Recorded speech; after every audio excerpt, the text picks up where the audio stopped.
let's go for it here. So, chapter 2 is all about graphs and functions. We're going to quickly review all that good stuff here. We're going to start graphing way back when, all the way back to the coordinate plane. Remember that good stuff here, like what's the x, what's the y-intercept, all the good stuff. Where does this coordinate plane come from? Comes from a guy, a lazy college student sitting in his room looking up at the ceiling, technically. So just to give you some background on it, we call it the Cartesian coordinate plane because it came up from a guy whose last name is Descartes, or René Descartes. Philosopher, mathematician, just didn't make it to class on time ever. That's pretty much it. But anyways, he was looking up at the ceiling, and really the question for him is, if there's a fly on the ceiling, could I somehow pinpoint where the fly was? Kind of seems weird at first, like, really? Another person, can I tell another person how to locate the fly on the ceiling? That was sort of his thing. And so he said, yeah, the only way I could do it is if you take a corner of the room and you count how many steps from that corner vertically and then horizontally, or in a sense, right, north-south and then east-west. Kind of makes it, isn't it simple? It sounds simple, right? But usually genius ideas are simple. Up until that time, if you guys think back to your high school career, remember in high school, remember how you guys used to draw like bisecting a sector or bisecting a segment? Remember that, how you took that, it's a compass, no, protractor. Remember that protractor, right? You took one, you did that with a protractor, you cut it in half, you did it on the other side. Well, that was how the Greeks did geometry. And as long as you did it that way, you were sort of doing Euclidean geometry. Fast forward, algebra was algebra. Algebra meant you could factor. Algebra meant you could solve equations. But it never fused the two together until about the 1500s. When Descartes said, hey, you know what? I could do this. I could spot that fly on the ceiling. And from then on, we were able to graph lines that have actually algebra equations in it. Does that make sense? And so at that point, algebra and geometry got fused together. So we got to thank Descartes for that here. So quickly, I know this is going to be a review, but look at the Cartesian coordinate, look at the distance formula, look at the midpoint formula, and then we'll keep on going. Again, I think you know what all this means. I'm going to jump to the exercise problems here because the rest is sort of like review stuff. I'm going to jump to here. So practice problem number 1.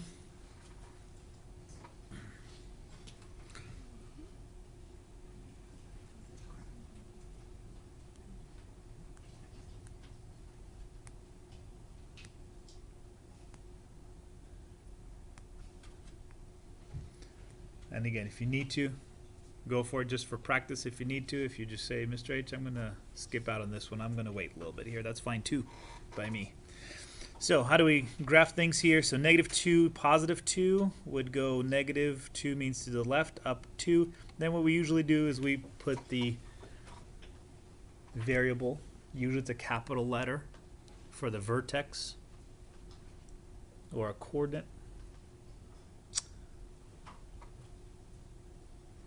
And then something the book doesn't talk about, but it probably should, is remember the quadrants. Remember good old quadrants here? Remember this is a quadrant 1 right here.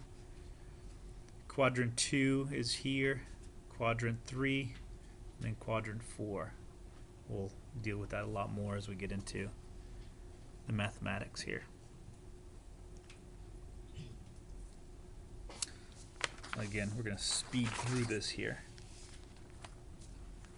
Q, of course, Q is at 4, 0, so there it is. Everybody good there?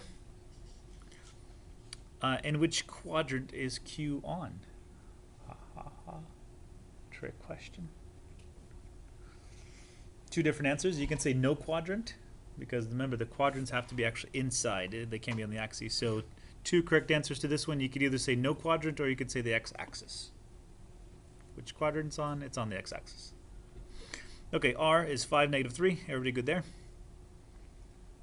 S is 0, -3. Again, S would be considered on the y-axis or no quadrant. And of course you can put in fractions. So everybody okay with this one here? -2 and up 1/2 is what we got there.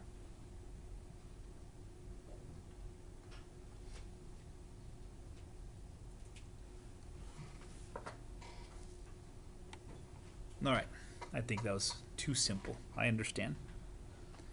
But let's keep on going here. All right, this one we'll just look at. Let's not write it down.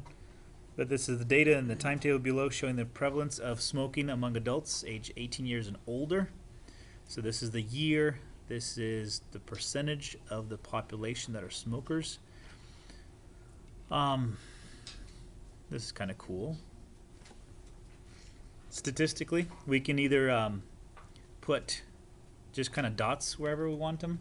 Notice real quick here, this would be a function, right? Because for every year there's a dot. There's no, you can't have two different, you can't have the same year have two different percentages. That wouldn't make sense, right? Something that students don't realize yet. See these little squirrelies? I don't know what they call it here. This just means it doesn't start at 0. There's a break. So right here at the corner here, this is technically 0. And when you do that little break, that means there's been a break on the x-axis, and then you have to give the number where you start off. So 2004.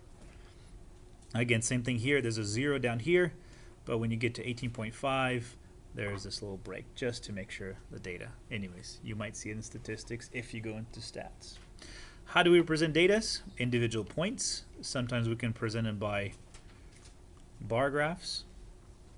Technically, this is incorrect because whenever you have numbers on the bottom right here, what you do, the bar graph should be connected. They should be touching each other. If these were individual categories, then what you do here is you separate them out because they're different categories. They should not be connected. Ha! Found something wrong with the textbook. Love it.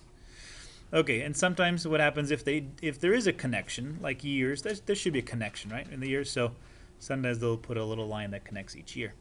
So the question is, what in the world happened in 2010, 2011? I don't know. Thinking in my head, the only thing that I can think of is, you know that commercial that came out where you got the people that are smoking, they're transforming into different individuals. You guys remember that? Where the lady's dancing and then turns into a man that's having a fun time, and it goes back and back and back, and then you got this old guy sitting on a chair with rotten teeth and all that stuff. See, now he's nice. So I don't know, maybe that was sort of effective because that's when it came out, 2010, 2011. Anyways, I'm not sure. Okay, so I'm going to jump here. I'm going to jump to the distance formula.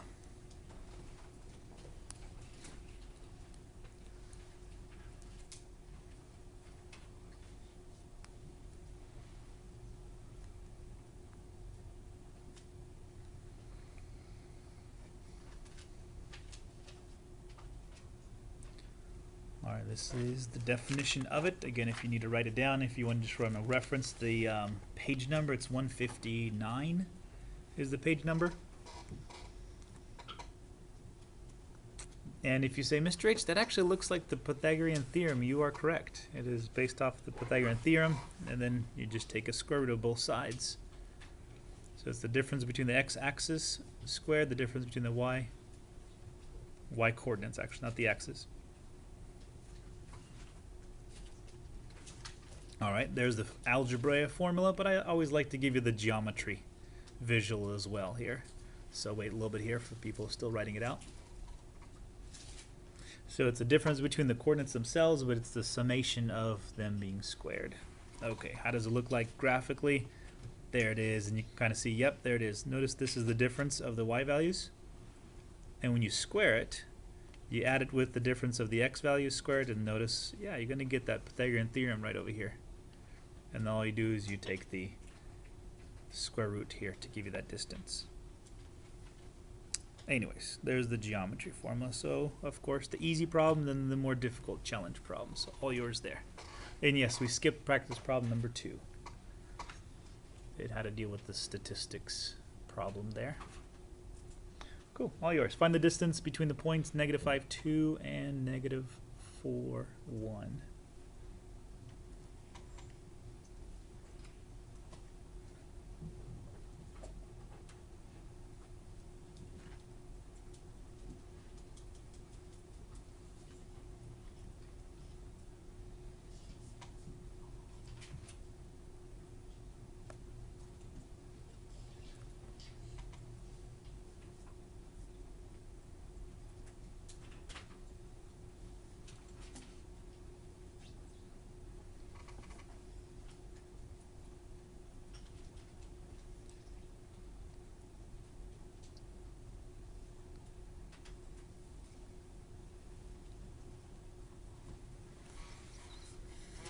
right, and I'm going to put my version here, so see if you guys agree here. So the difference between the x coordinates, so -4 subtract -5 plus, then it's 1 subtract 2 and then squared as well. If you got a square root of 2, you're doing good. So the only thing here is I'm going to most likely add, instead of subtract the negatives, add a positive here. So -4 plus 1 is a 1, really. So 1 squared plus 1 subtract 2 is a -1 squared. After you square them, the negatives fall away, so therefore you're left with a square root of 2. On the homework here, sometimes you want the exact answer, sometimes you want an approximate answer. So I'll just sort of give you both at this point here. So probably using a calculator to finish it off. And you should know the square root of 2 is about 1.4. That's going to be a common thing.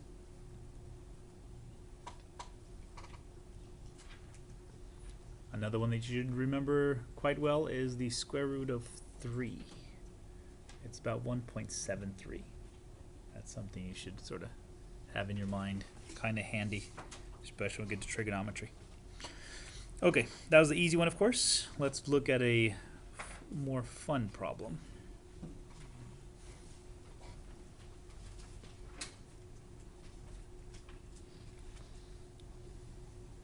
All right, so I got this here. A is 6, 2, B is -2, 0, C is 1, 5. Those are 3 points on a plane. When you connect them, they should be a triangle. And in fact, it even says it is a triangle. We need to figure out the length of each of the sides of the triangle. And then we got to verify or prove that it is a right triangle. So let's see, right triangle, you can prove it 2 different ways.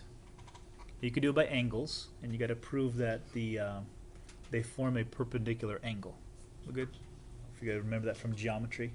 If you can prove that you have yourself a perpendicular angle, then you know that it's 90 degrees, therefore you got yourself a right triangle. The other way is to prove it by the reverse of the Pythagorean property, which means if this side squared plus the other side squared gives you the hypotenuse squared, you know you got yourself a right triangle. We're good? I think that's all I'm going to give it to you. So I'll give you guys a minute here. Try it yourself. So sketch the triangle on a little graph. From there you should sort of maybe tell which one you think should be the sides and which one is probably the hypotenuse.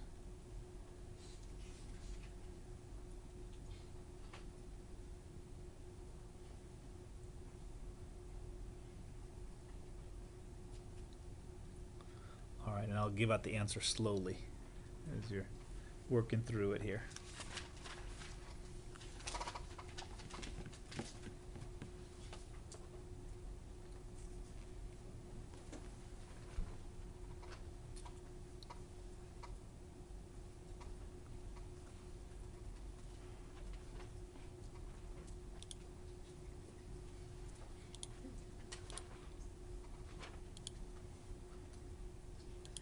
Alright, I'm going to give you at least part of the answers here as we go through it. So here's my sketch. See if you guys agree there. So it looks like this probably is the right triangle, if anything, here. So what we got to do is we got to figure out the distance between each of these pieces here. So maybe label it would be a little better. And then what I got for the answer here, this is what I got for the distance of A to B. This is what I got for the answer from B to C. I'll leave it up here for a little bit here. And then this is the answer from C, distance from C to A. Again, just kind of looking at your answers here. And then once you do that, can you prove to me or disprove the fact that it is a right triangle?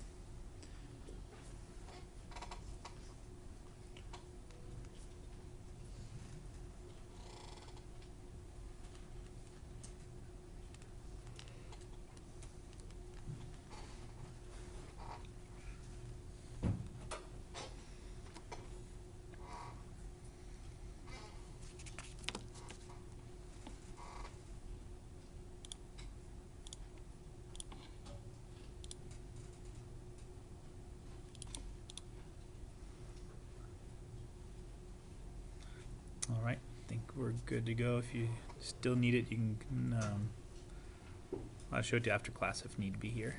But here's what I got. So distance is square root of 68, square root of 34, square root of 34. How do you prove it? Well, we're going to check if this is a right triangle, as long as we can fit it into this formula. And if this formula fits, and what is this formula technically? It's the Pythagorean theorem, is that right? So one of the sides being squared, the other side being squared is equal to the hypotenuse being squared. It has to fit into the formula if it's a right triangle.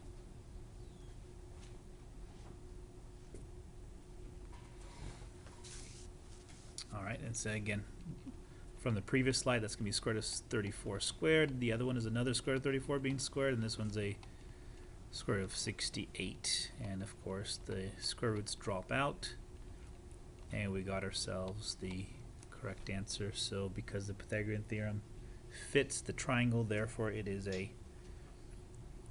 right triangle.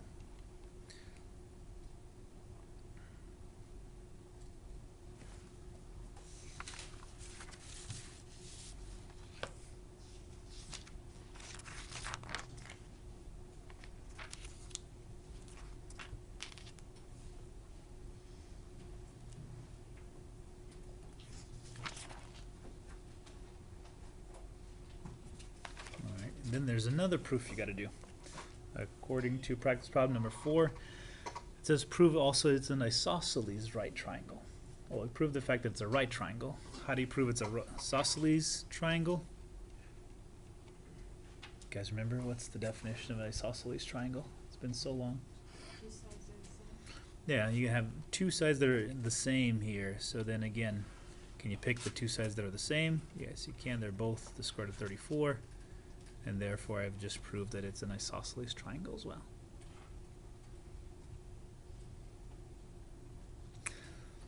Not part of the course, but I want you to at least sort of see a proof. It's kind of neat to sort of, okay, this has to fit this formula if this is going to be proving something.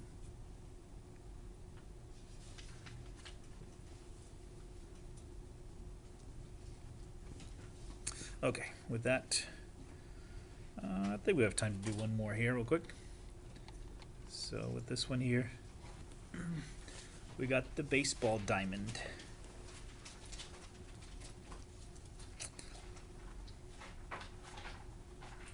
So baseball diamond is in fact is actually a square, and the distance between each of the consecutive bases is 90 feet.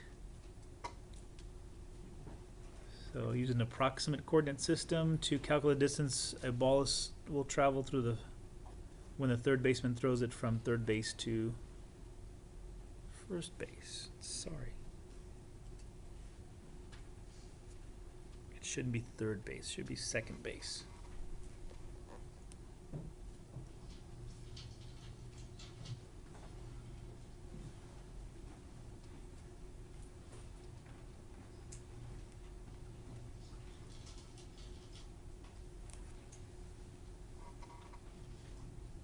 Oh, I'm sorry, throws it from third to first. There you go. Okay, we're good.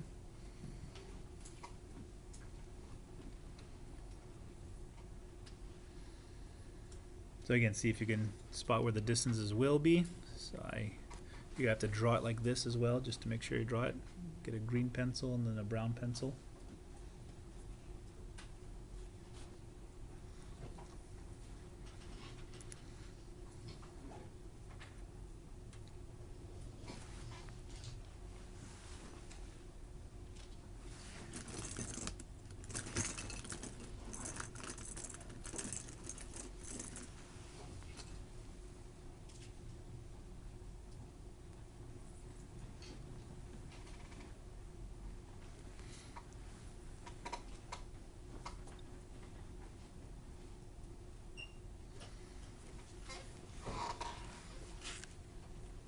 All right, so again, third base to first base would be something looks like this, is that right?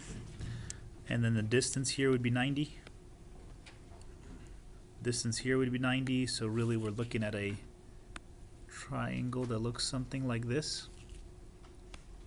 This is 90, this is 90, we're trying to figure out what this is. And it's a right triangle. All right, so see if this makes sense here. The distance here, if you think about it in terms of coordinates, this would be 0, 0. This would be 90, 0. And this one up here would be a 0, 90. Everybody agreed there? Just sort of putting it onto a coordinate system. And if that's the case, then the difference here would be a 90 subtract 0. And the distance here would be 90 subtract 0 as well.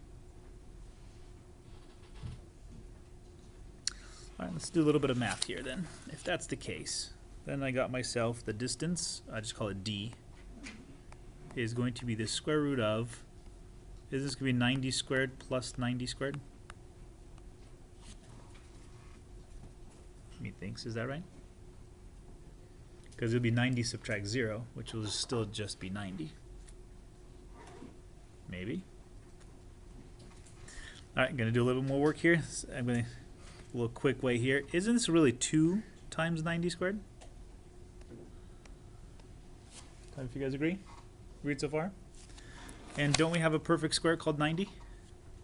Can I factor out that 90 out of there? And what's the leftovers?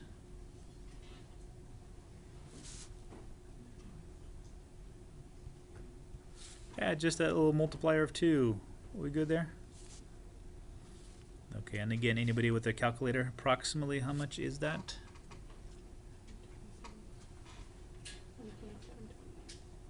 127?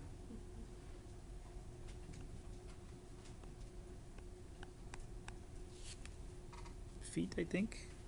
Yeah, okay. All right. All yours here. Practice problem number 6. See if you guys can go from beginning to end. Oh, sorry, practice problem number 5, sorry. Young players might play in a field that says diamond with a distance of 60 feet between consecutive bases. Can you figure out distance from third to first base? As long as the ball doesn't hit the pitcher. Accidentally, of course.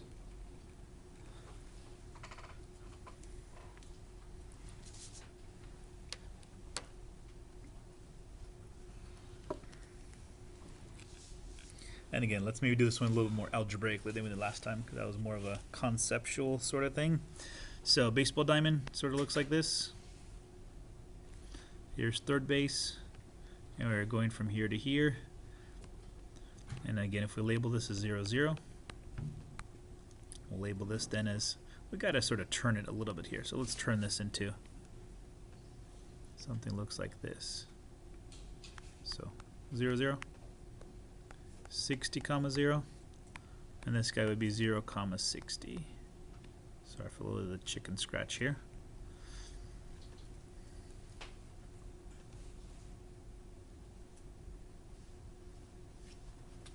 And so technically, if we did this, this would be the distance is equal to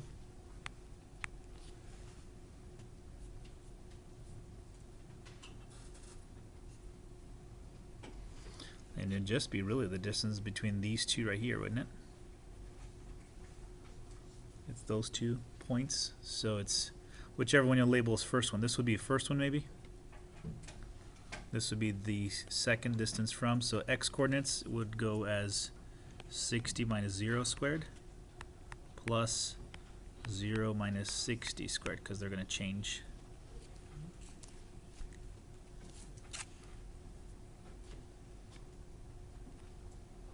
And again, instead of multiplying everything all out, this would just be 60 squared plus another 60 squared, because the negative is going to cancel off. This would be 2 times 60 squared, which the 60 gets to go out as the perfect square. Leftovers would be the 2. Anybody with an approximate square footage from first to third? Going once, going twice. 84 feet. Cool, okay, yeah. Alright, gonna make me do it, okay. Yeah, 84.5 feet, somewhere right around there. Okay, distance formula. I want to at least give you guys some examples. It's used.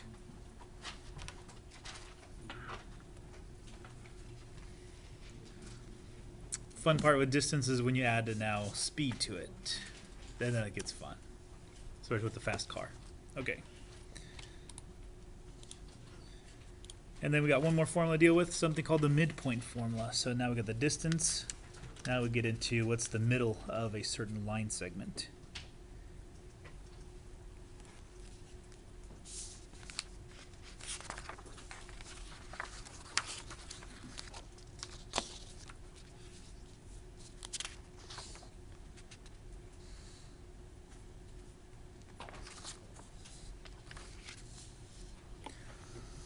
All right, if you think about averages, this is really just an average, right? This is the average of the x coordinates. You add them up, divide by 2. Then you get the average of the y coordinates, add them up, divide by 2, and that will give you the middle of the entire line segment itself.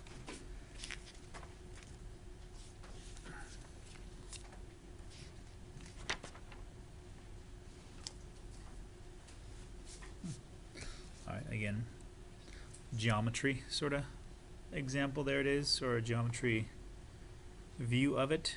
There's first point, second point, as you get the averages of the x coordinates, then the averages of the y coordinates, it hits that little middle right there. How do you prove that this is the middle? Give you a little hint on the homework that you're going to attempt to do. If you're trying to prove that this is the middle, you got to prove that this line segment, or the distance here, is equal to the distance here. Is that right? That's the definition of a midpoint. I'm giving away something on the homework here. Just thought I would. All right, all yours. Go for it. Find the midpoint of the line segment of these, joining these 2 points. And yes, they just could be fractions.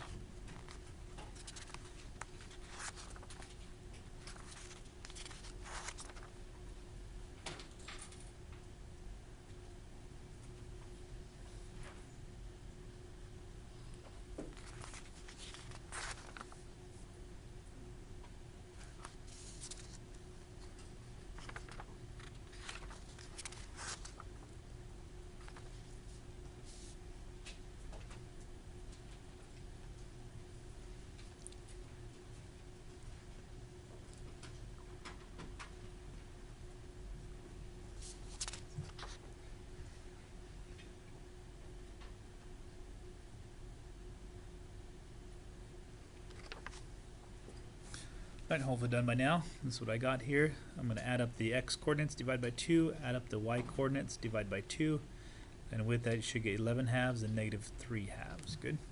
As a coordinate. And everybody's shaking their head yes, so I'm good to go with that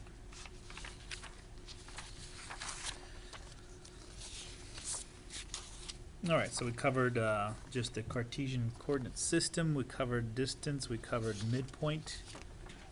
That's cool.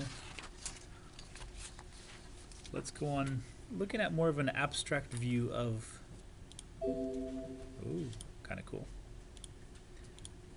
Jump to 2.2, and this will be more of an abstract view of equations in general here.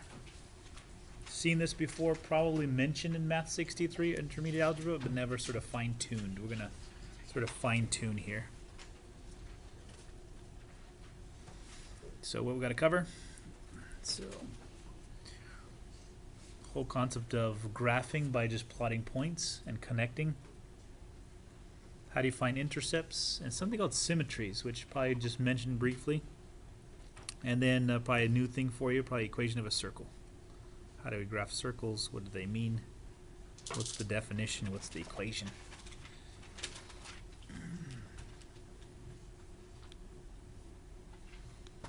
Alright, and the interesting thing about a graph, my mind, is this whole thing here, is that whenever you graph something, you don't need to write it down, but whenever you graph something, it satisfies an equation. Is that right?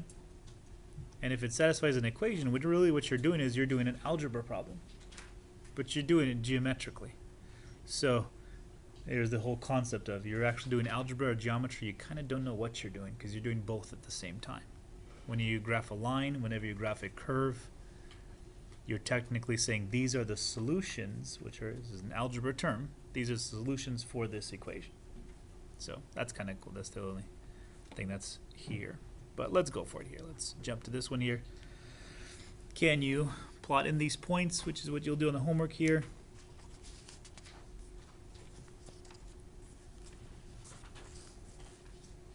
And then can you sketch the graph?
I'm going to put up some of the answers here, see if you guys agree here.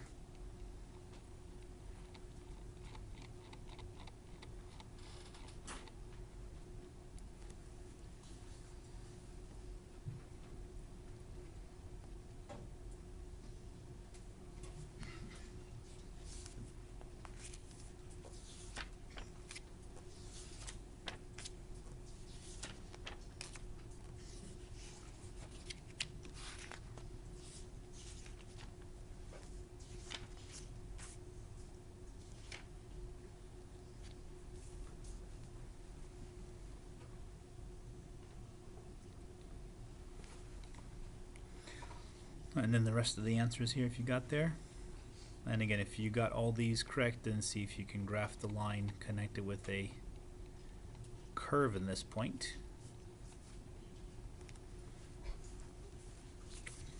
And on the homework, you actually will tell you the exact same thing. You're going to graph, you're going to put in these points, -3 to +3, all the integers there, and then try to come up with the graph here. We're just doing x squared. We're doing a parabola here, but on the homework you're going to have all different kinds of graphs. Square roots, absolute values, all the good stuff. Just getting you guys used to or familiar with the graphs themselves. I'll wait a little bit longer.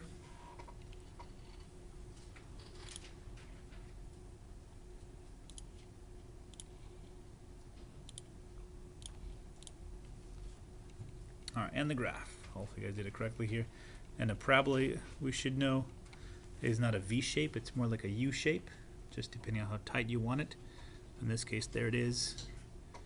Again, by the time we finish up chapter 2, you should be able to look at that equation and pretty much graph it already, because we'll sort of see all the different properties of a function by the time we end chapter 2.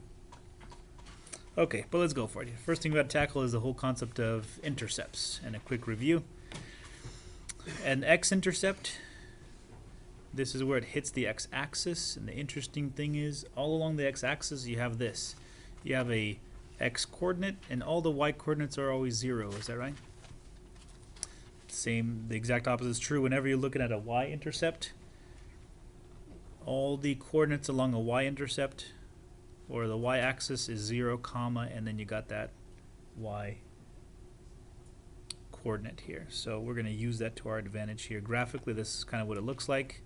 Notice A0, no matter where it's going to land, the y value of a x-intercept is always 0. The x-coordinate of the y-intercept is always 0. Good there? So let's use that to our advantage here. Can you find the x and the y-intercepts of this graph? Doesn't mean you have to graph it, just can you give me the intercepts themselves?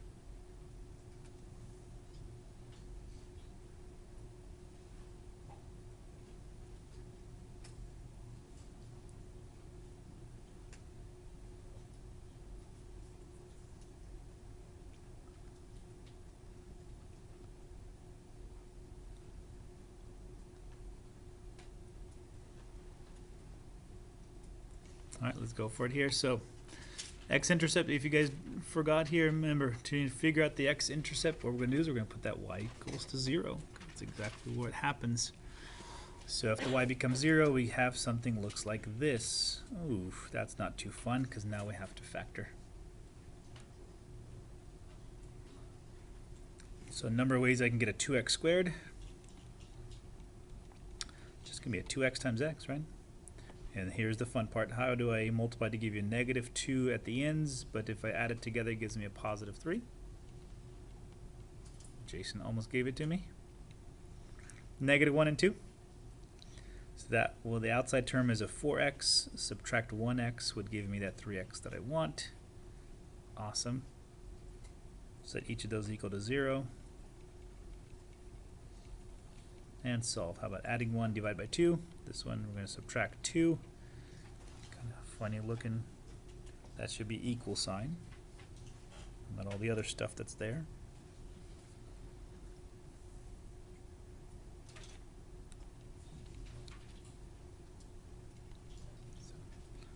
Equal sign. Cool. All right, so how do we do this here? There's 2 of them over there. We actually have 2 x-intercepts. To figure out the y-intercept, we do the exact opposite. We're going to put in a 0 for the x now. This is the easy part, of course, because once you plug in something that's already solved for y, all the x's become zeros and they all disappear right away. So how about negative 2 at the end of it?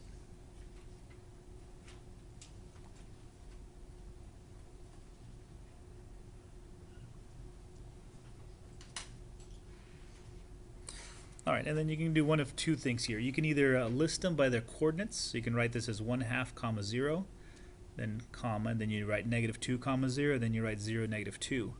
That will list them. Another way to do it is you write them individually here. So x-intercepts, you list all those, then you list all the y-intercepts. Either or is fine.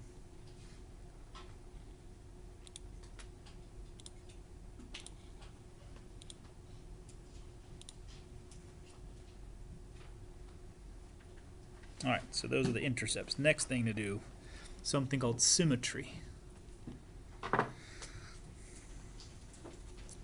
So by definition, symmetry just means that one portion of the graph is the exact image of the other. So this right here, this would be maybe something called the axis of symmetry. And the symmetry could happen any which way. It doesn't really matter. But notice that point P and we call it the mirror image of P. It's just the exact same distance away from there. So if we get to that point, we got ourselves some kind of symmetry about this little line right here.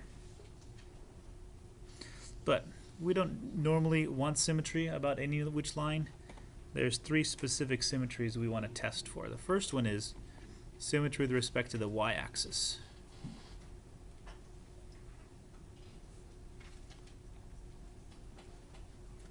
And be very careful to note what's happening with the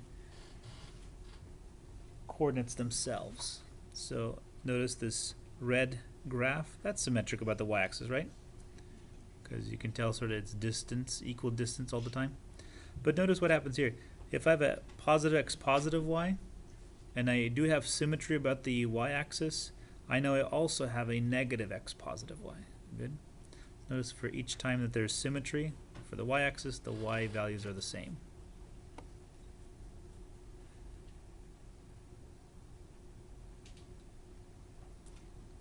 Okay, that's one. If you want to keep in your mind a regular graph that does it, it's probably x squared.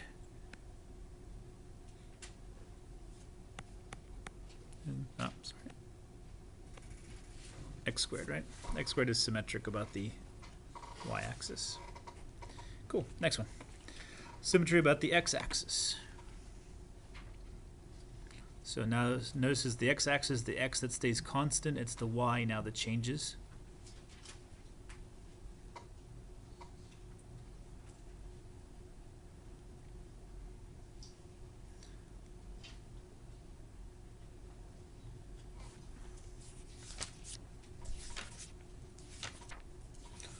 want a reference number of a page here, about 168 would probably be a good reference. 168.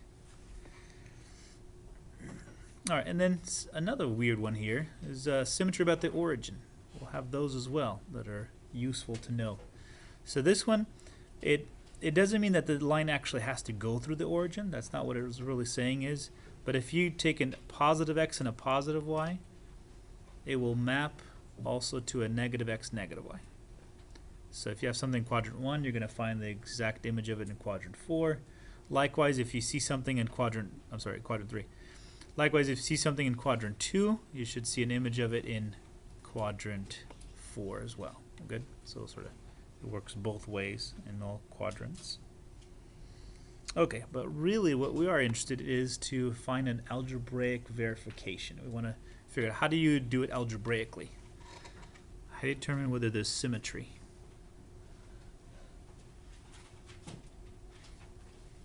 And so this is the example from the textbook, or no, practice problem number 3. We'll do an easy one, then we'll do all 3 here. So determine whether the graph of the equation, that one right there, is symmetric with respect to the y-axis. Okay, so all we got to do, let's think back to our notes here, and we'll go back on the slides here. With respect to the y-axis, notice what's happening here. Positive x, positive y, negative x, positive y. So isn't this means if I were to plug in a positive x, I get out the y value. Or if I plug in a negative x, I'm still going to get the same exact y value out of it. Does that make sense? If that's the case, then all we're going to do is we're going to plug in a negative for our x. And here's the question. Does it turn out to be the exact same equation as the original one? And if it does, we got ourselves a y-axis symmetry. So yeah, negative x times itself would give you a positive x. I don't know why there's an 11 there. Should just be a 1. That should not be there. Should be negative x squared minus y squared is equal to 1. And then yeah, don't we get back to the original one? We do. So plug it in a negative x does not change the equation around. So yes, we have symmetry about the y-axis, or you can say this is symmetric about the y-axis.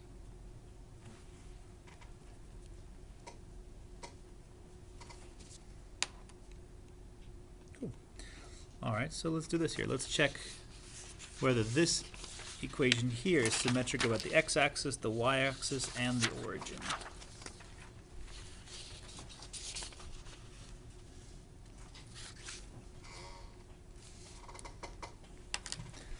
All right, now we check it. We got to check one at a time here. So let me give you the first one here. I think you guys know how to do y-axis symmetry, but let's do x-axis symmetry together.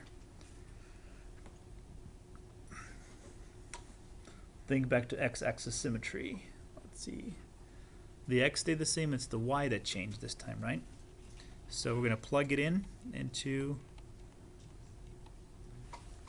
the original problem. We're going to plug in a negative y into the original problem. And the question is this. Do I get back to my beginning equation? If I do, I got that symmetry because the negatives don't change anything for me. What do you guys say? Yes or no? I heard some no's already. Yep, it gets you to a negative y cubed, but that's not the same thing as the original problem, so that's a no for this one. Y-axis symmetry, all yours to try by yourself. This time plugging in a negative x for the positive x and simplifying.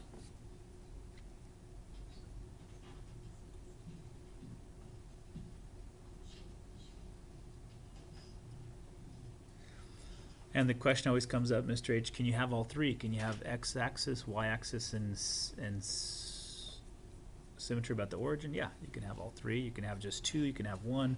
You can have neither. Okay, so what'd you guys get? Yes or no for y-axis symmetry?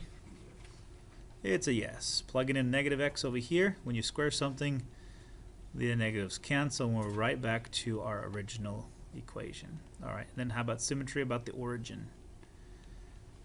Okay, remember if that went to the previous slide, that means we're going to plug in both as negatives. Think back to the previous slide if you need to, or the slide where we saw the geometric picture of symmetry about the origin. So negative for the x, negative for the y, and the question is, do I go back to my original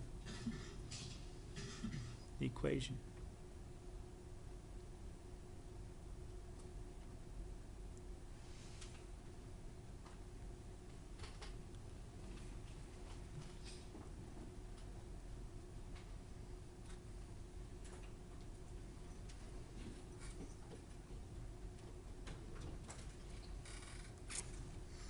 Cool. All right, in this case, the left side is good, the right side is not good because of the negative y cubed, so therefore it's a no. So in this case, we just have y-axis symmetry.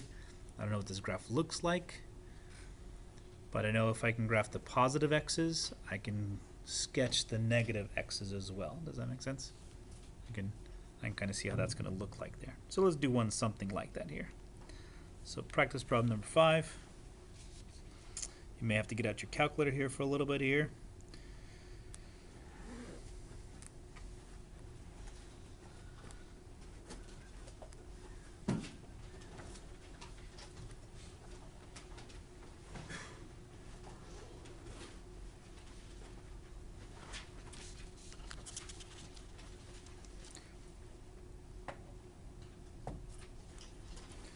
So practice problem number 5 here. So initially there are 400 deer in Doom's Island. The number y of deer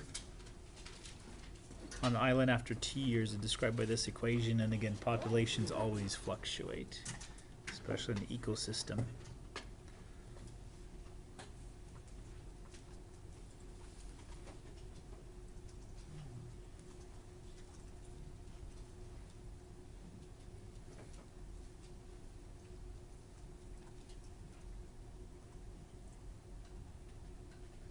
All right, without sort of graphing it on a graph here, let's do this here. First, let's jump to, that's what I wanted the calculator for here. Can you plug in 0 into this equation? A 1, a 5, 7, 9, 10, and 11.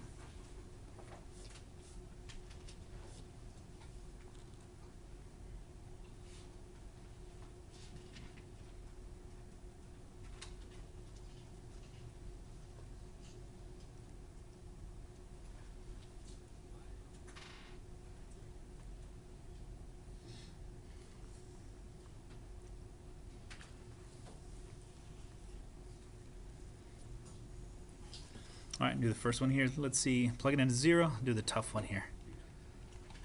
It'd be 325. Wow.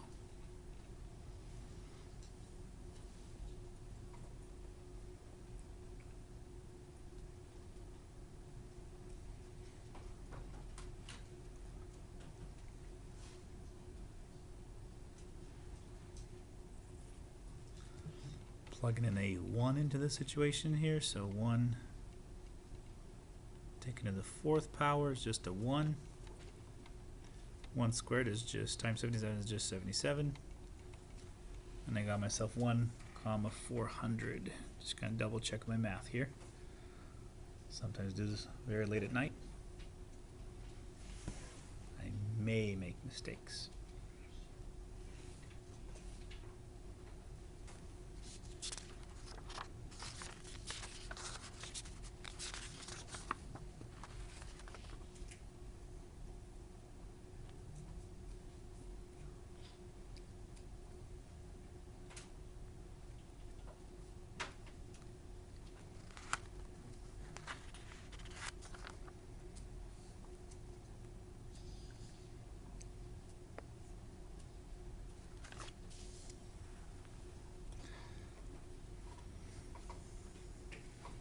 All right, plugging into 5 into all that. Again, just going to check to see if you agree there. I just did it by calculator, but tell me if you guys agree.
All right, my calculator got, let's see, 7 and 1696. 9 and I got a 0. That's weird. If I plug in a 10, I get myself a negative 1976. Plug in myself an 11 gets me a negative 5000. Oof, that's not good.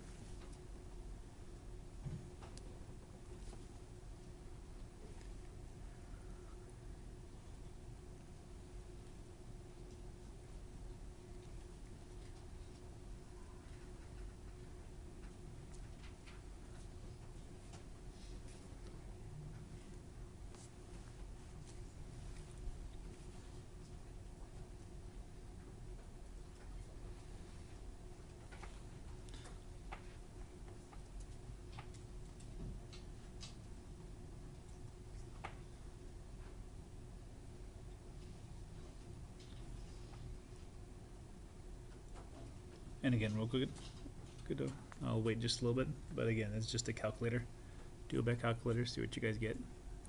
And then can you also test for symmetries? I want to know, second step is there y-axis, x-axis, or origin symmetry?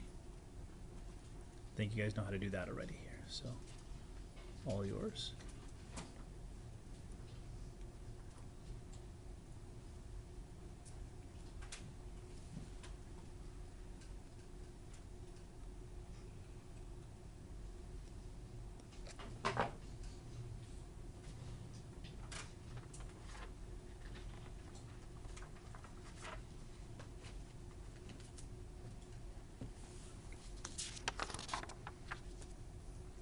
Go a little bit faster here because of some time constraints here.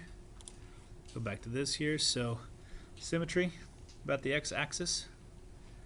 In this case, what we'll do is going to plug in a negative for the y value, and the question is, does this get you back to the original equation?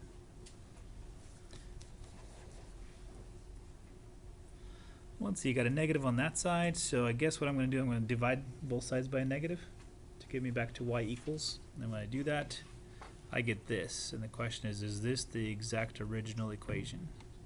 Yes or no? That isn't a, in fact, it's the exact opposite, so I don't know. There's no x-axis symmetry here. Is there any y-axis symmetry? So if I plug in all the t values with negative t values, does that get me back to the original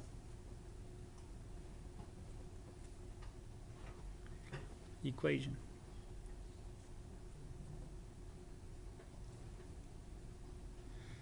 Well, let's see, if you take negative t to the 4th power, does the t become positive? Yeah, because you have an even number of negative values here. Then you still got a negative on the outside, so eventually this still becomes negative t to the 4th. If I square negative t, it becomes positive. So that one is there, and is this the original equation that we start off with? The original equation, that is it, yes. So we have y-axis symmetry.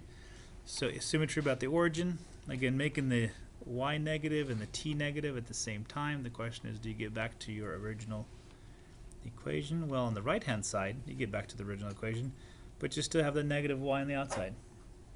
Once you divide by a negative, you get yourself this one, and this is not the original equation. We good? So the only symmetry we have is y-axis symmetry.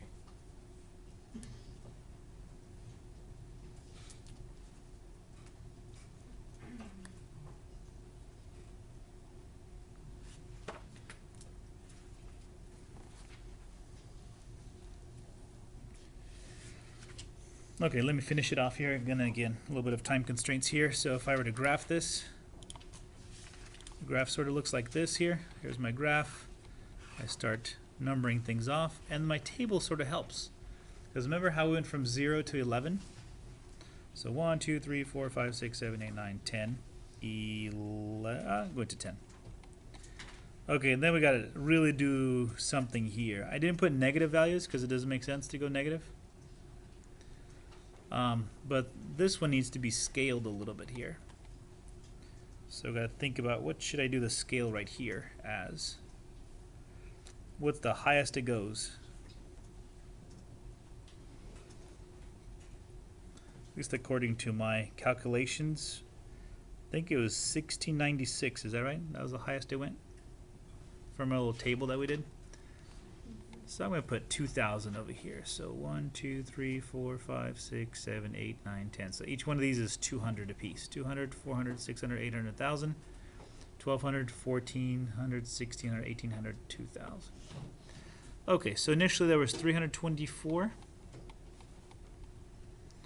It went up to 400 year 1, went all the way up to 1624 in year 5, then year 7, and then year 9, what happens? It became 0. And year 10, it's all the way to the negative. Doesn't make sense even over there. Good there? Should have a graph that looks like this. Out of curiosity here, because you know that it is symmetric about the y-axis, can you fill in the rest of it? Yeah, symmetric about the y-axis. That means I can actually go this way now. I can go to the left. I can go this one, add -9. It's this right here, and connect all that over there. We're good?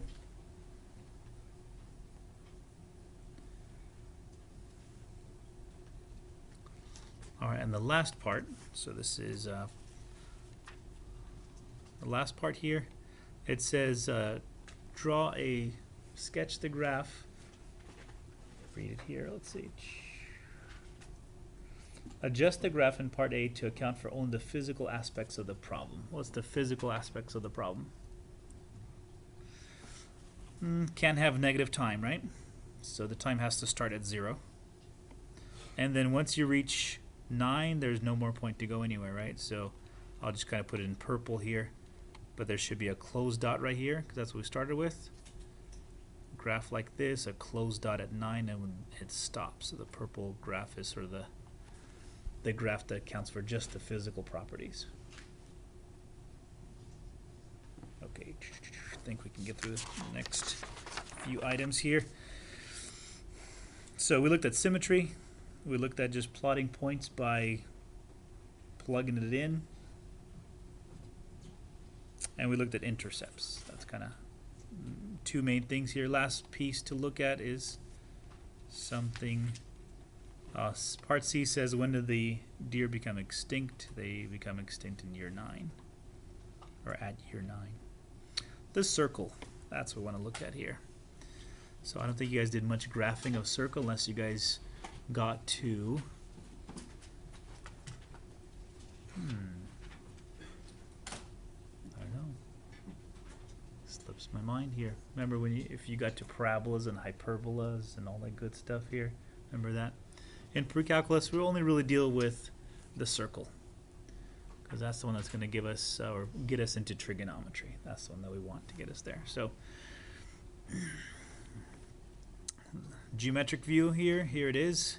You got a center called h comma k, then you got all the points called x comma y. And so here's the weird thing about a circle. The circle is only this little red line. That's all it is. The circle does not ever include the center, but we always put the center in because it gives us a basis for our numbers. Good. But the actual answer itself is just this little red circle around. Okay, and then it also gives you the equation here.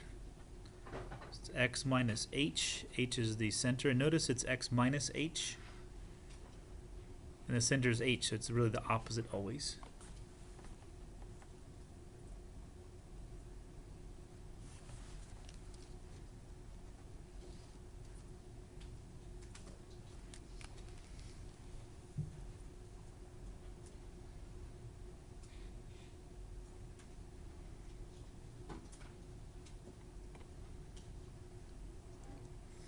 All right, and again, let's see, x minus k. K is the y-coordinate, but it's opposite of the y-coordinate because it's a minus k over here squared. And then whenever you put an r, you always have to square it because that's just the way we write it here. So it's r squared. All right, let's go for it here then.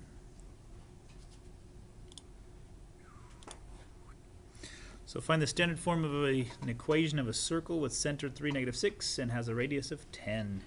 The easy problem here.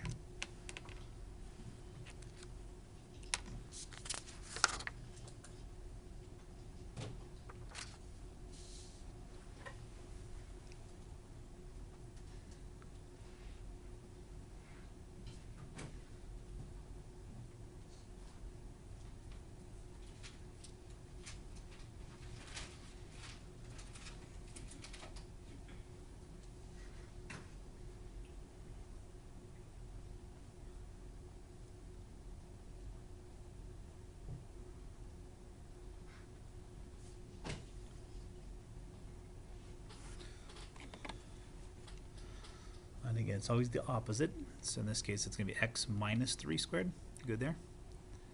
Because that minus sign in the original formula. And then in this case, it's going to be y minus a -6, or we could just put plus 6. Why do extra work when we don't need to? Then it's always radius squared. One thing is we do have to rewrite this in order to get that 10 to become 100. So the final form looks like this. It's that r being actually squared to show what that is.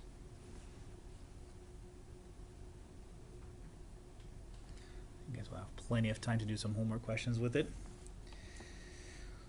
All right, let's go the other way here. So how about given the equation, can you graph it? The next one here.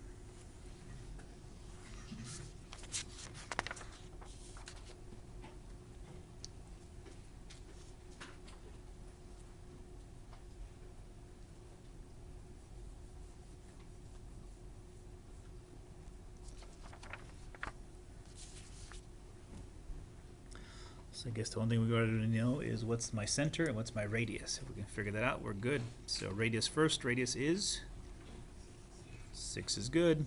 Center is all opposite of that one right there. So opposite of -2 is 2. Opposite of +1 is a -1. There it is. How do we write this? We plot the center. And then what we do is we have to do a radius of 6, so we go to the right, up, left, and down. So that at least gives us the 4 points that we're going to connect together. And as best as you can, and hopefully better than me, what you do is you just sort of shape it around, hopefully making as best of a circle as you can. And then what tends to happen as well is we usually just label our center, because the center sort of gives you that sort of numerical values of where we're at.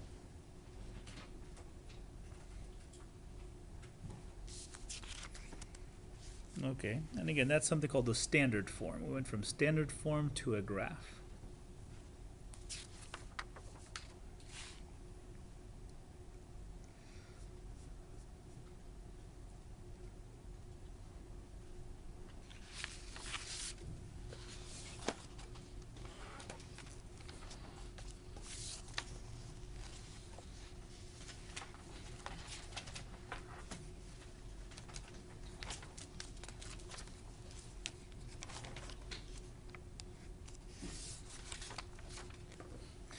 Cool, but there's another one here, something called a general form. General form, someone looks like this here. It's the x and the y's variables added together being squared, then it's all the coefficients of the x, coefficients of the y variables, and then your constant term.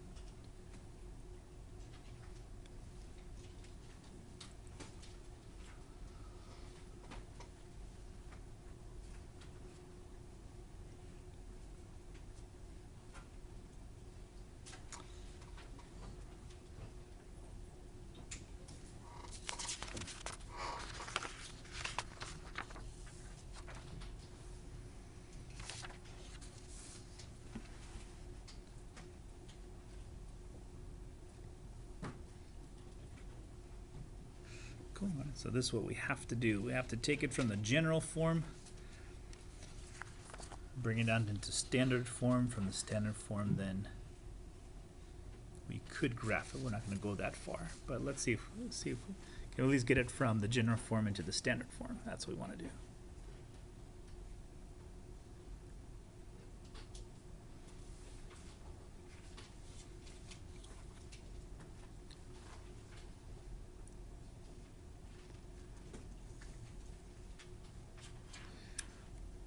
And again, to make it easier on you, so your brain doesn't have to work as hard, I suggest you read ahead a little bit.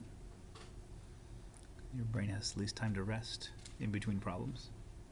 Or at least doesn't think as hard, because you're then just sort of remembering here. So how do we do this? Well, you guys remember something called completing the square from a while back? That's exactly what we're going to do. First of all, we're going to put our x squareds and our x together and leave a little bit of space right here. So the x squared term and the x term and some space. Plus, we're going to get the y squared term and the y term and leave some space. And then we're going to take that negative 12, move it to the other side, so that becomes a positive 12 now.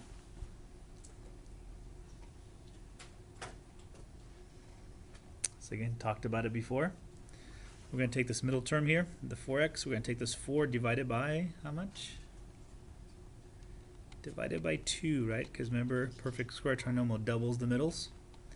That gets me a 2, and I'm going to square it so that it goes right over here for as a 4. Whatever you do to one side of the equation, you better do to the other. So plus 4 here better be a plus 4 on the other side as well, to keep my equal sign. Alright, got that one. Now that's a perfect square trinomial. That's cool. So take the negative 6, divide that by 2. Gets me a negative 3. Square that guy. Now I'm adding in a positive 9. Everybody good there? Adding 9 over there. We better add an extra 9 on that side as well to keep things equal. So for the x squared plus 4x plus 4, what's the binomial that's formed?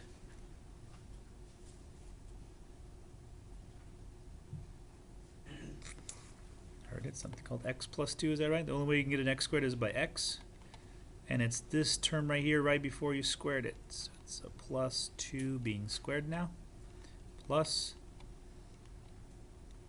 again, y squared gives you the y, so it's y.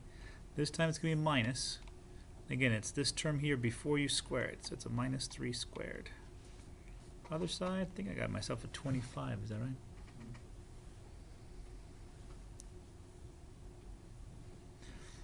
Once I'm in that step, hey, that's standard form, isn't it?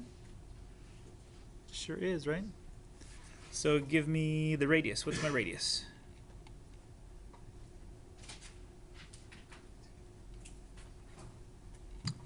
Good, 0.5 is my radius, right? It's the square root of this value right here. And then what's my center? Negative 2, comma 3. I'll go with that.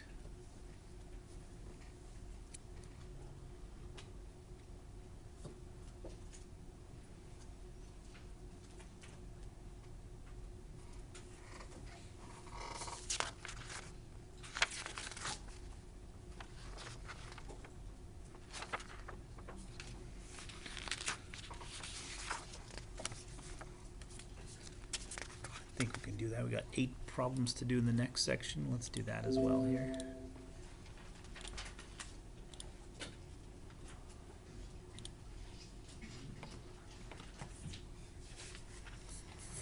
So chapter 2, now we move on to 2.3, and again this is going to be review for the most part. It's all about lines, all about the linear graphs. 2.4, we're going to look at really an abstract view of functions. 2.5, we're going to look at properties of functions here, and then we're going to add in all the different types of functions. 2.6, it's called the library of functions. So we're going to review, and again, this should be all review for you. It's calculate slope, how do you graph lines, recognizing the special lines called the horizontal vertical lines, and then can you find the parallel perpendicular lines. Again, this section is just a straight review of algebra. Let's go for it here. I'm gonna go to this here. Don't really need to write anything down besides, remember whenever we talk about run, we always talk about the change in the x coordinates. Whenever we talk about rise, we take a look at the change in the y coordinates. So this one actually has a positive slope because as we go from right to left, we're going up. This one has a negative slope, and we call it a negative rise. I don't know why they do that, but maybe to keep the r and the r together. because I technically call it a fall, right? It falls now to the right from left to right. So again, we always think of graphs from left to right, always. Okay, and then I think you guys recognize this guy. Slope of an equation, or slope of a line. We use the letter M because it all makes sense, right? No, because when we're looking at this here, again, René Descartes is the guy that discovers it, the whole concept of a line and how to pinpoint a coordinate of that fly. So the French mathematicians sort of get the upper hand, and their word for steepness or steep starts with M, and so we sort of kept that variable ever since. It's just M. Another thing we should know, which I think you guys know from algebra, is the slope of a vertical line. This all works as long as the x's are not exactly the same. If they are, it goes into a different category. That's going to be a vertical line. The slope is undefined. Only time it's undefined. So all yours here. Got 9 problems to do. I think we can do this in the time allotted here. Find and interpret the slope. If you can just find the slope, that would be good enough here at this point.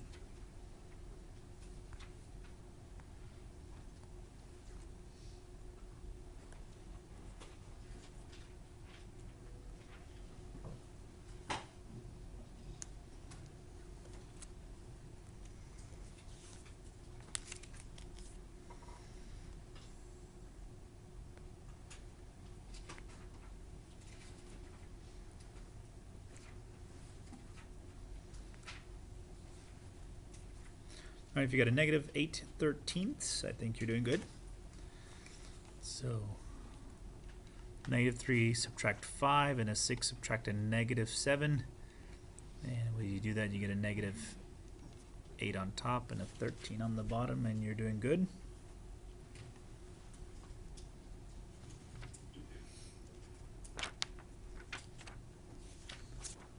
Okay, some facts about slope, which I think you guys know already here. Number 1, true.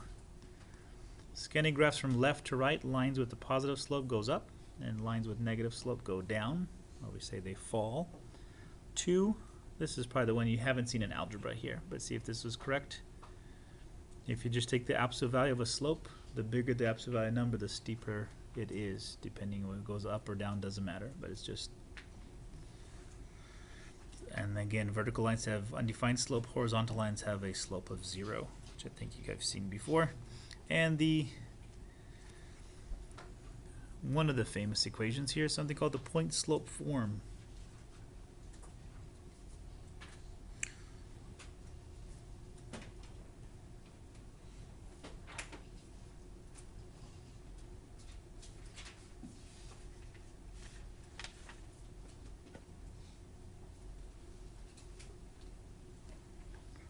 Alright, when do we use this? We use this in order to get an equation.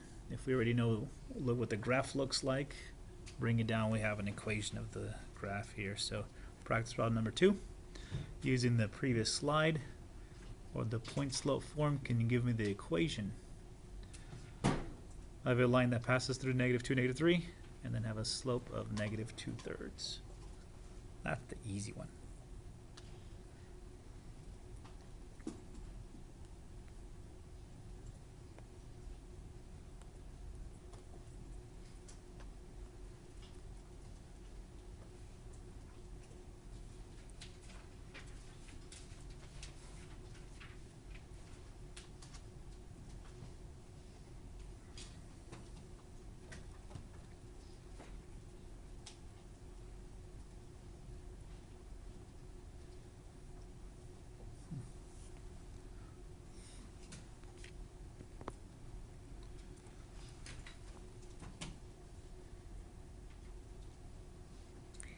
Alright, hopefully you plugged into this formula right here, which is from the previous slide. And again, you always take in the minus sign in consideration here, so it's minus of a -3, or we can put a little +3 there. Slope comes down as a -2/3. And here we've got x minus a -2, so let's just put in a +2. Then it says solve for y. So distributing the negative 2/3 into here and here gets you a negative 2/3 x, and then a minus 4/3 as the constant term. And lots of good fractions on the example problems and the homework as well. You'll see lots of fractions there. Okay, subtract 3 from both sides, and again you have to get some common denominators here, right? Probably to do it. So a little bit of work here involved here. Let's see, common denominator would be 3. So the first fraction does not change. The second fraction turns into a 9/3. Finally, putting that all together gives you a negative 2/3 x minus 13/3. Are we good there? Let you copy that one down. Some of you guys stopped as soon as you saw that fraction. Not good, not good.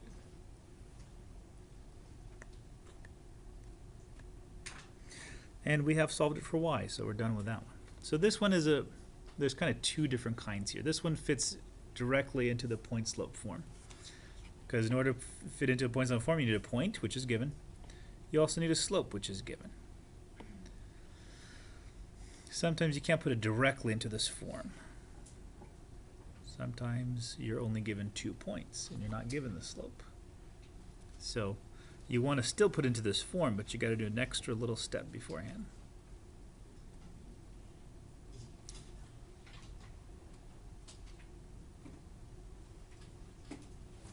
Alright, so how about this one here?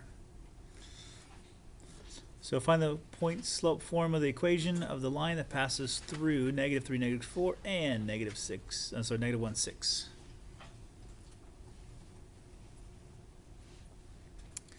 And then solve it for y afterwards. So can't plug it into the point slope form because there's 2 points, but there's no slope. So we have to figure out the slope ourselves first before we can plug it in.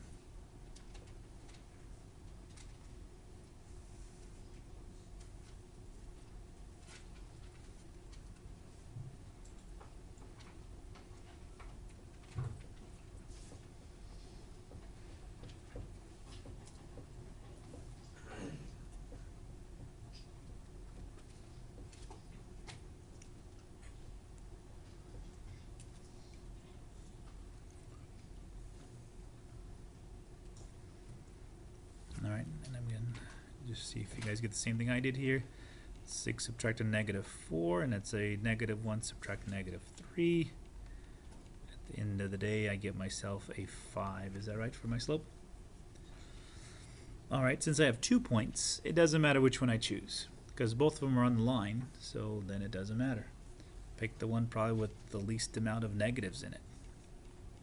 So now we're able to plug into the point slope form. So y minus 6, I'm going to choose that second point over here, equal to 5 is my slope, and x minus a negative 1, which becomes x plus 1. Cool. And then can you solve it for y?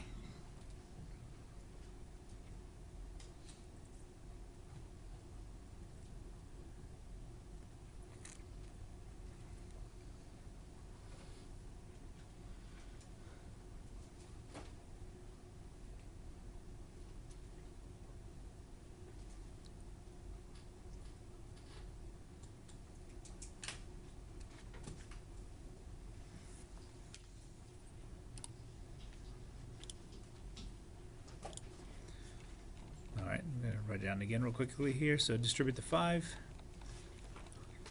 add 6, and how about we get a 5x plus 11? Okay, so this primarily we use this form in order to go from graph to an equation. That's kind of it. And then again, 2 different ways you get it. You either know the slope and the point, or you can figure out 2 points along the line. And if you can get those, you're doing good. The other one, which I think you guys are all familiar with, is a slope-intercept form. This one we use to graph.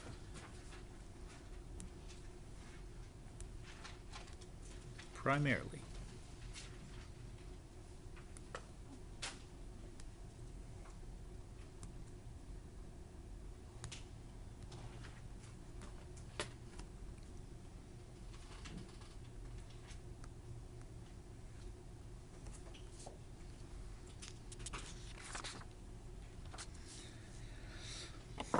All right, sometimes we can actually use it also to get an equation. So let's kind of look at this one here before we look at the graph. Here, so can you find the point slope form of the equation that has a slope of 2 and also has a y-intercept of -3?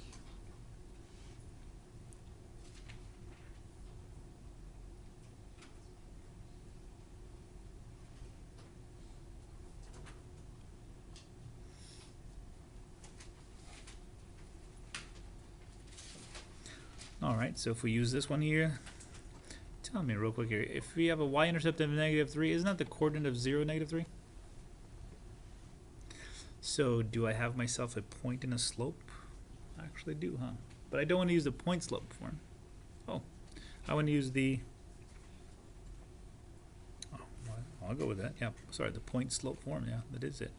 So look at this guy, plugging it in. -3 as the coordinate becomes +3 in the equation. There's my slope, and then x minus 0 would just be an x.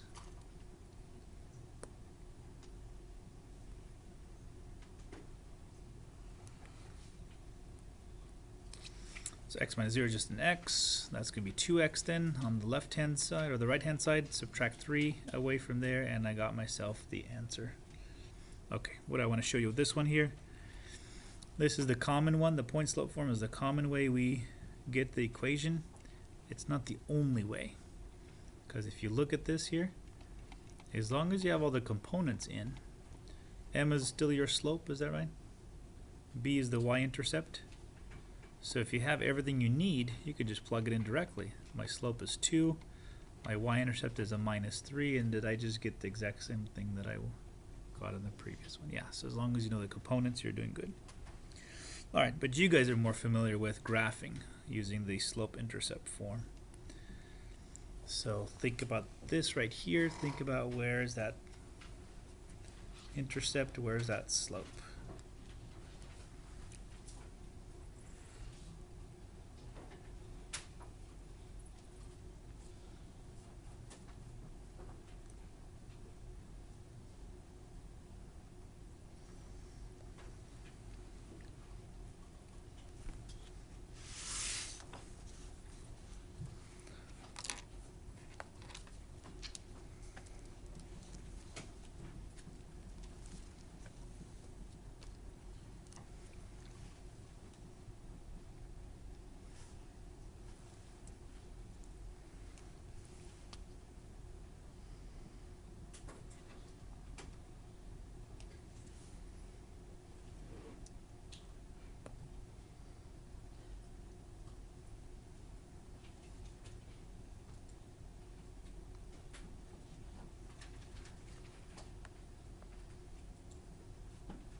Alright, and the graph should be like this here. So 0, 4 is the first point. That's the y-intercept. And then we use our slope formula here.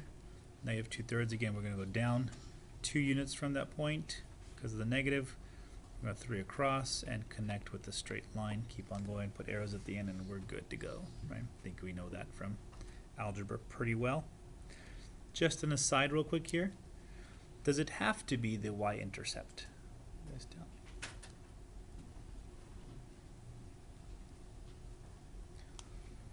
Could I just do this with any point whatsoever on the graph, as long as I know a point and as long as I know a slope? Is that right?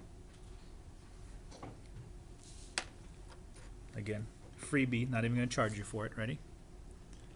Just let's change up the problem just a little bit here. If this was 5, let's say -6, with a slope of -2/3, can I still make a line? Yeah, so it really doesn't matter. 5 here, -6 is down here. There's my point. 1, 2, 1, 2, 3. So notice it doesn't really have to be the y-intercept. Y-intercept is the easiest way to graph it, but no, as long as you have a point and as long as you have a slope, you are good to go. You don't need anything else. Okay. All right, and the two weird ones here, something called the horizontal line, something called the vertical line. Horizontal line has a slope, an equation of y equals k. K is the intercept along the y-axis. And then vertical line is x equals h. Again, h is the intercept along the x-axis.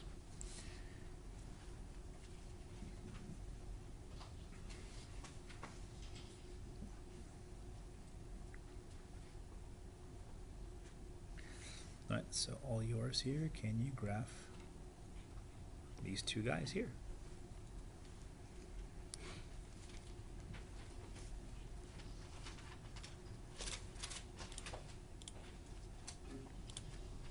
So let's go with this here. So x is equal to -3. There it is. Should look like something like this here. Vertical line at x equals -3. And again, if you want to label it, that's fine too. Y equals 7. Again, that's going to be a horizontal line 7 units above the x-axis. All right, one more form we got to do. So point slope form, slope intercept, and then there's also something called the general form. Just like for a circle, we got the general form of a line.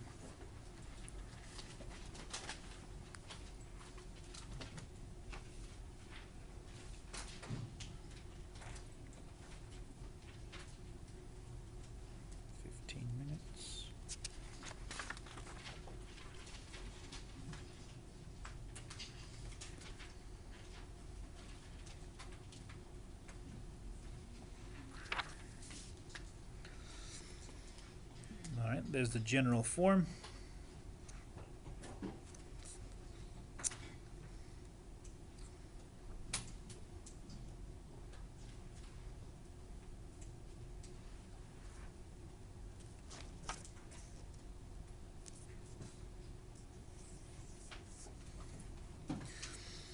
And the example problem in the book is in general form, but the practice problem is a little bit off of the general form. It's not really in general form.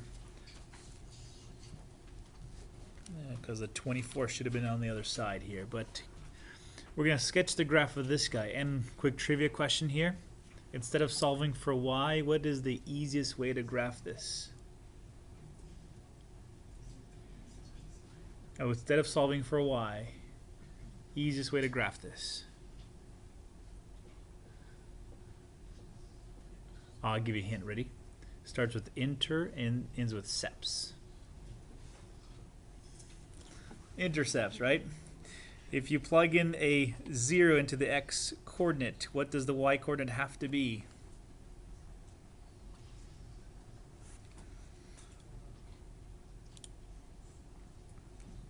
Yep, so if this guy goes like this, if 0 times 3 is 0, this goes away, the y would have to be a 6, is that right?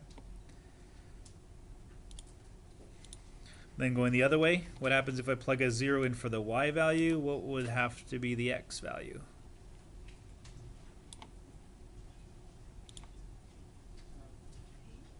Not 7. I go with 8. Yep. So we got 8. As long as you get those 2 points, connect them with the line, put arrows, or you're done, right? So if you're in general form, I think this is called standard form. I'm not sure. I'll check a look at that. If it's not already solved for y, why do the extra work when you can just plug in some zeros and get those 2 points and then you are done? Let's see if we have time. See, we don't have time for the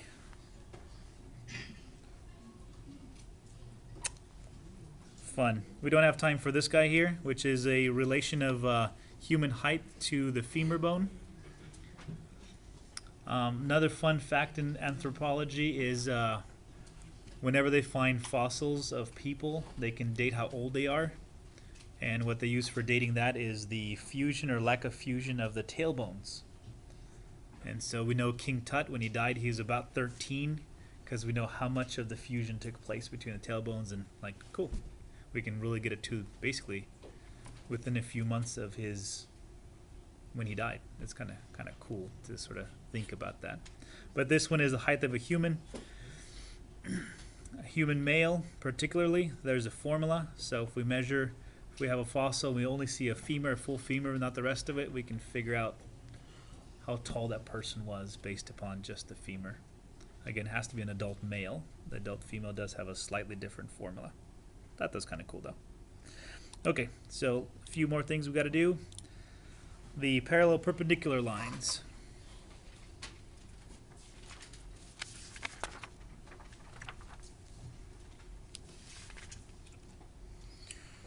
Alright, and I think you guys know this already here. If two lines are parallel, their slopes are exactly the same. That's what this middle section says. L1 and L2 are parallel lines. Only if and only if, the slopes are exactly the same. Two lines are parallel, if and only if, this is kind of fun. If you multiply the two slopes together, they give you a -1.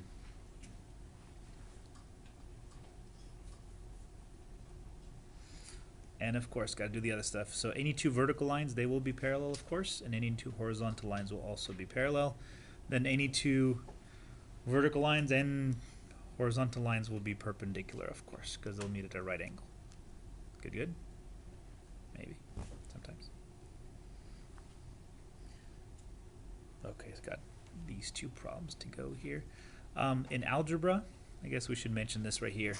For the perpendicular line, this is sort of the this is the sort of the algebra description, because we like to be fine-tuned with our numbers here. But the other way to say perpendicular lines, we say opposite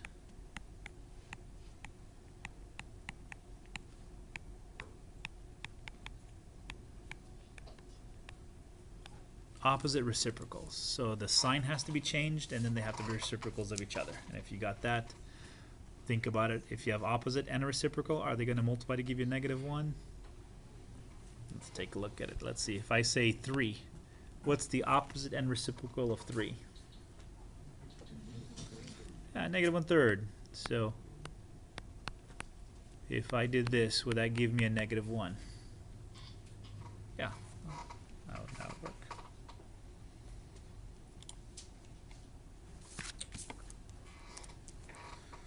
Okay, so I got A and B here for part 9 here. So find the general form of an equation. Remember general form again. General form is when you have the x's and y's and the constant all on one side equal to 0.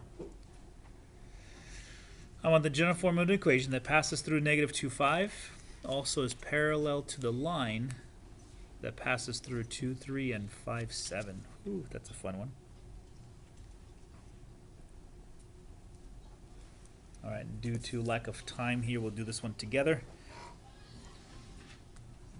The other one is, I need a line that passes through, equation of a line that passes through 3, -4, but is perpendicular to that line right there. Okay, so let's start off with the first one here.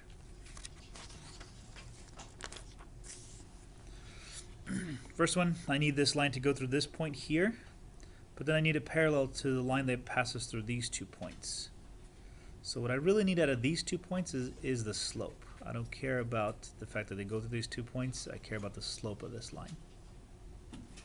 So let's go for it here. What's the slope of a line that passes through 3, 2, and 5, 7?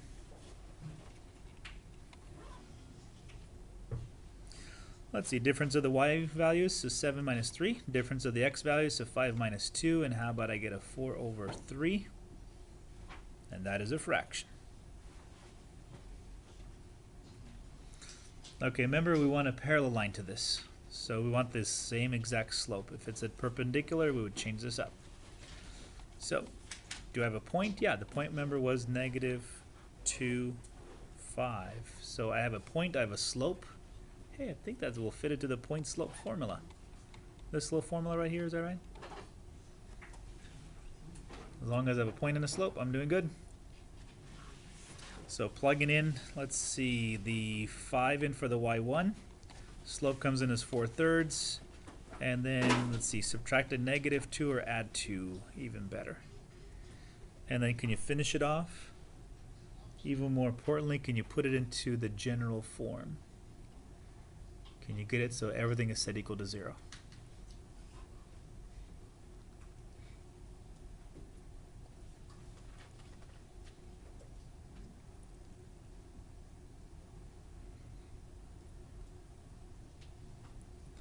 Alright, You guys are lucky. We're time constrained here, so I'll have to do it with you guys. So distributing the 4/3, how about 4/3 x? Distributing that over there, how about an 8/3 at this point? Okay, and here it is. It doesn't say solve for y. It actually says put it to the general form. So the only thing I didn't really mention to you about general form is you don't have fractions in the general form.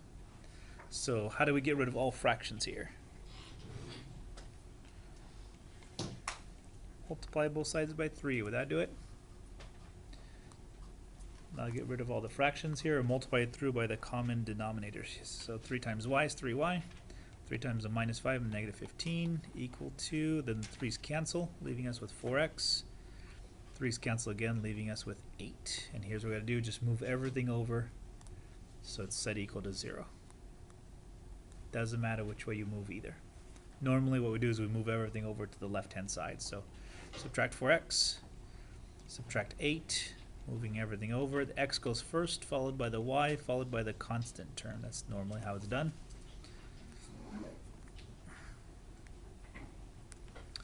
Okay, and this actually is okay because standard forms, general form says as long as the x and the y and the constant are on the same side, it's set equal to 0. And these guys are all integers.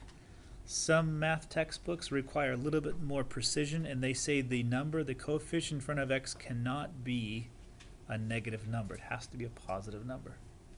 So all we're going to do here, multiply through by -1. Your book does not say that. Your book says as long as it's set equal to 0, you're good. So actually, this one or this one's okay for your book, by definition. Again, some math textbooks would say the last one is the exact answer, the one answer that we need.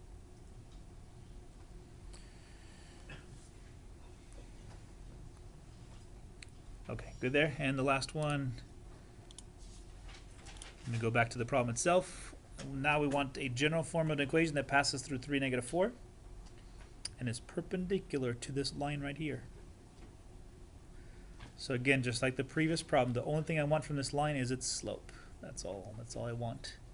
So can you guys tell me what the slope is of this line? Something about a hint of solving it for y or some weird stuff like that.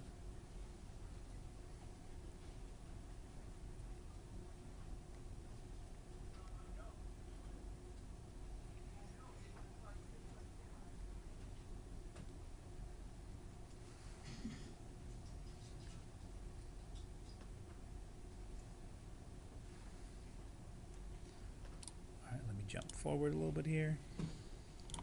Thanks to this one. So let's go. This is my equation, and then I just want the slope out of this here. So I'm going to move everything over except for the 5y. Divide through by 5, so I get y by itself. And the reason why I'm doing it is because the number in front of x is my slope. Good there so far? So what's the slope that I want for my line?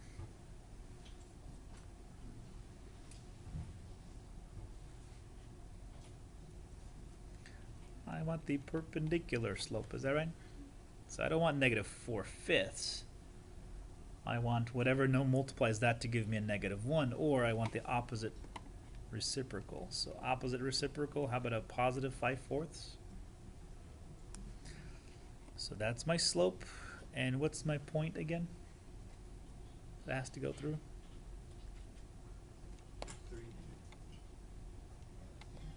3 -4, I think, yeah, okay. 3 -4, is that right? There's my slope, there's my point. Let's plug into this formula again, because this is the formula that allows me to get a point and a slope and plug it in.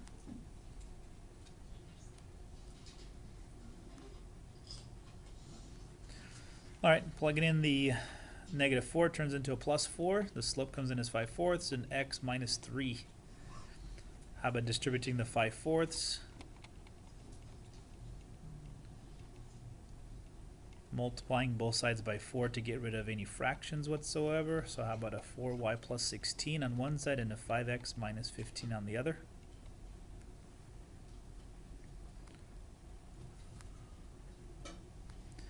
And then subtracting the 5x, adding the 15, move everything over here.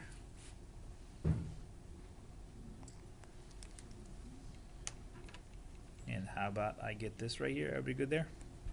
And again, the whole concept of the little -5 as the multiplier to x. Again, for your book, this is just fine. Other math textbooks, they would want it to look like this, but still the same thing.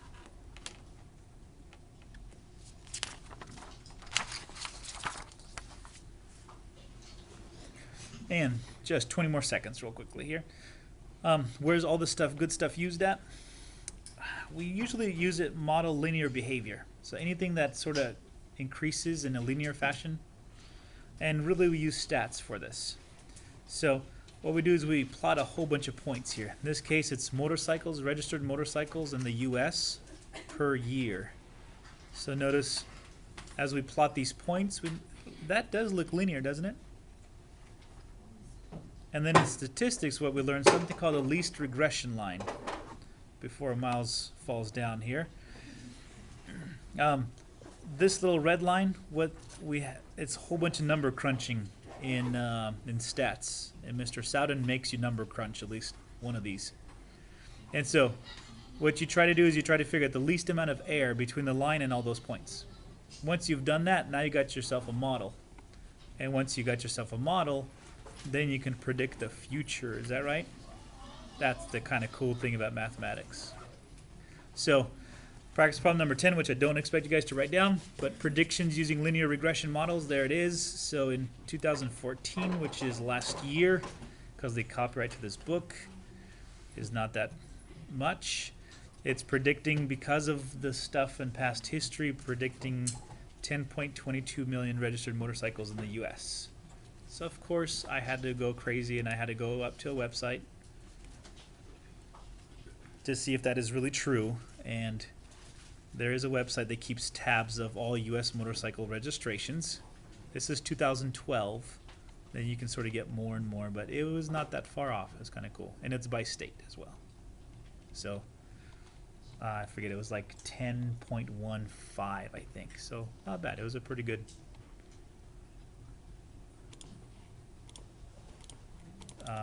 prediction based upon the information given. All right.